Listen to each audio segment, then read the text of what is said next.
मैं engineer rice Khan आपके अपने YouTube channel the electric classes पर आपका वेलकम है। पिछली क्लास में हमने पावर फैक्टर को लेकर क्लासें बनाई और उस क्लास को आज हम कंटिन्यू कर रहे हैं। तो बच्चों, पावर फैक्टर को मैंने पिछली क्लास में बताया कि भाई कि जो प्योर रेजिस्टिव होता है या प्योर रेजिस्टेंस होता है, प्योर इंडक्टर होता है, प्योर कैपेसिटर होता है, तो उन रेजिस्टेंसों में मैंने बताया कि भाई पावर फैक्टर है वो पावर फैक्टर कितना होता है। सर्किट बनाया है जिसको देखो आप, एक रेजिस्टेंस है और उस रेजिस्टेंस के साथ में मैंने एक एसी सोर्स कनेक्ट किया है ये, और इस एसी सोर्स में कनेक्ट करने के बाद मैं कह रहा हूं कि फेज एंगल कितना डिग्री बन रहा है, यहां पर 0 डिग्री, ठीक है ना। और जब फेज एंगल 0 डिग्री जो बन रहा है उसका कारण है इन फेज। बच्चों, इन फेज का मतलब होता है कि जब वोल्टेज और करंट दोनों ही जो है साथ साथ तो मैक्सिमम पे जाती हो, साथ साथ क्या जाती हो, आपकी बोल सकते हैं मिनिमम या लोएस्ट कंडीशन पर जाती हो। कहने का मतलब है जब जहां से ये स्टार्ट होती हैं, जैसे कि मैं थोड़ा सा और बता देता हूं यहां पर कि ये एक वेव्स हैं, यहां देख रहे हो आप लोग। अब ये है इसकी वोल्टेज और यहीं से आपकी करंट चलना स्टार्ट करती है ऐसे करके, ठीक है। तो क्या हो रहा है, साथ साथ चल रही है। तो ये आपकी वोल्टेज थी और ये थी क्या, आपकी करंट। तो इन दोनों के बीच में जो बनने वाला एंगल कितना डिग्री होगा, 0 डिग्री। हालांकि मैंने पिछली जो क्लासें थी उसमें इसको बताया है, तो आप वहां से देखें, ठीक है ना बच्चों। तो फिर इसके बाद देखो, मैंने बाई फेजर इसको समझाया है कि ये रहा कि यहां आप देख रहे हो कि जैसे कि ये ई है, मतलब वोल्टेज है, वोल्टेज चल रहा है यहां से, और उसके बाद देख रहे हो यहां पर क्या चल रहा है, करंट। तो इस तरीके से यहां जो स्थिति बन रही है करंट और वोल्टेज की, वो किस में, इन फेज में, ठीक है ना। तो फेज एंगल 0 होने का कारण है इन फेज। जो मैंने बताया कि किसी भी साइनसॉइडल जो वेव्स होती हैं उनके अंदर वोल्टेज और करंट दोनों जब साथ साथ चलती हैं, साथ साथ तो पीक पर पहुंचे और साथ साथ ही कहां है, आपके लोएस्ट पॉइंट पर आए, बोल सकते हैं मतलब मैक्सिमम हाफ साइकिल्स पर पहुंचे साथ साथ और नेगेटिव हाफ साइकिल्स पर पहुंचे साथ साथ। तो ऐसी कंडीशन में इनके बीच में बनने वाला एंगल क्या होगा, फेज एंगल 0 डिग्री होगा, और जिसका मेन कारण है इन फेज, ठीक है ना।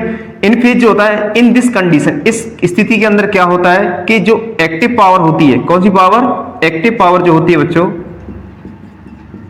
यह एक्टिव पावर एपरेंट पावर के क्या हो जाती है, इक्विवेलेंट हो जाती है।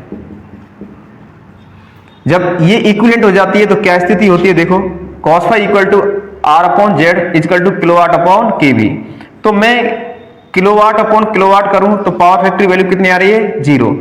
बच्चों एक और चीज, अगर मैं यहां cos 0 डिग्री रखता हूं तब भी वैल्यू कितनी आएगी, 1। मतलब फेज एंगल 0 डिग्री होने पर पावर फैक्टर का मान कितना प्राप्त हो रहा है, 1। और यहां हम एक्टिव पावर एपरेंट पावर को रख रहे हैं तो पावर फैक्टर का मान कितना हो रहा है, 1। तो ध्यान रख लेना, आपके जितने भी एग्जाम होते हैं, कॉम्पिटिशन एग्जाम होते हैं, उसमें इस तरीके से क्वेश्चंस बनते हैं कि when active power and apparent power is equal then power factor in resistive circuit will B.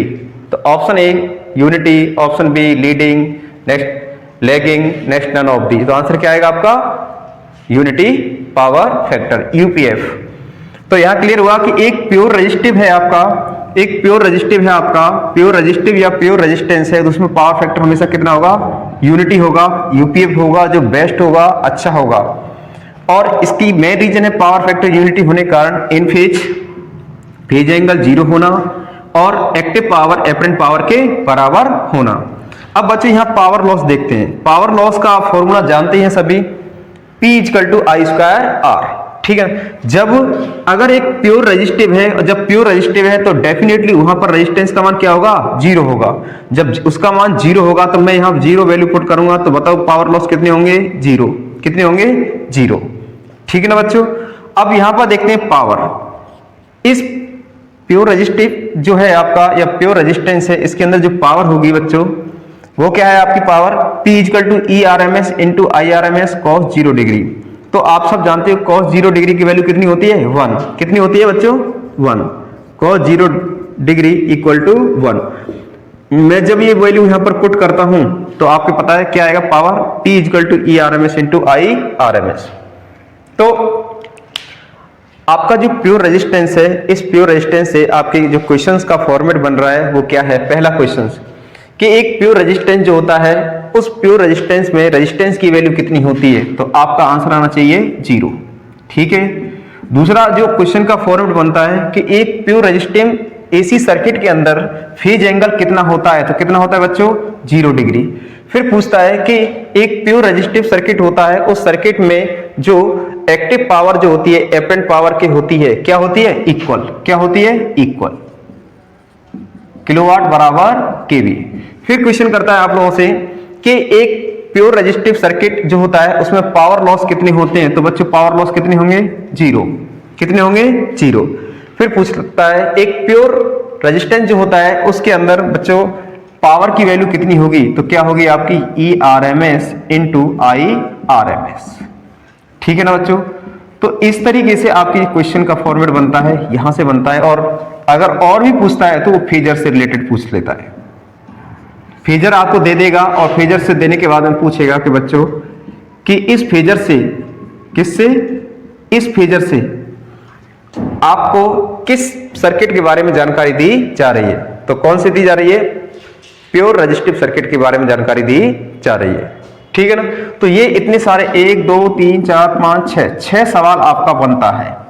और ज्यादा हालांकि मैं आपको यही कहना चाहूंगा कि इसके अलावा आपका 7वां सवाल इस टॉपिक में से नहीं बन सकता। ठीक है ना। तो बहुत अच्छा आपका ये प्योर रेजिस्टिव है, जिससे क्या होता है कि इतने सारे एडवांटेज मिल रहे हैं, एक अच्छा पावर फैक्टर मिल रहा है, सर्किट का रेजिस्टेंस 0 है। और जहां सर्किट का रेजिस्टेंस 0 है या रेजिस्टिव सर्किट 0 है तो वो एक आइडियल के तौर पर है। आपको बता दो बच्चा ये सिर्फ एक हो सकते हैं एक आइडियल है। ठीक है ना। प्रैक्टिकली तौर पर ये कंडीशन नहीं बन सकती। उसके बाद देखें आप सभी फॉर प्योर इंडक्टर, अगर एक इंडक्टर मींस कॉइल्स, ठीक है ना, कॉइल्स या पैसिव कंपोनेंट, कौन सा कंपोनेंट, पैसिव कंपोनेंट्स, अगर वो वास्तव में प्योर है, शुद्ध है, तो उसके अंदर क्या स्थिति बनेगी। तो देखो मैंने एक कॉइल ली है और उस कॉइल को क्या दे रहा हूं, यहां से AC दे रहा हूं। अगर जब मैं इस कॉइल को AC दे रहा हूं तो फेज एंगल कितनी डिग्री है यहां पर 90 डिग्री। कितना डिग्री है 90 डिग्री। अब 90 डिग्री को फेजर के माध्यम से समझेंगे हम लोग कि वोल्टेज तो लीड कर रही है और करंट क्या कर रही है, लेग।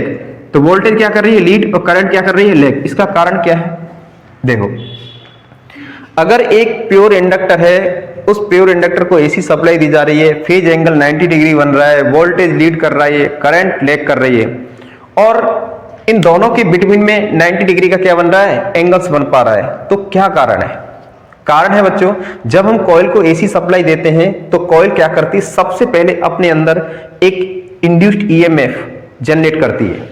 और जैसे ही वो इंड्यूस्ड EMF जनरेट करती है तो ऐसी अवस्था में क्या करती है कि अपने पीक वैल्यू तक उस इंड्यूस्ड EMF को ले जाती है। तब तक करंट का निर्माण नहीं होता है, करंट जनरेट नहीं होती है।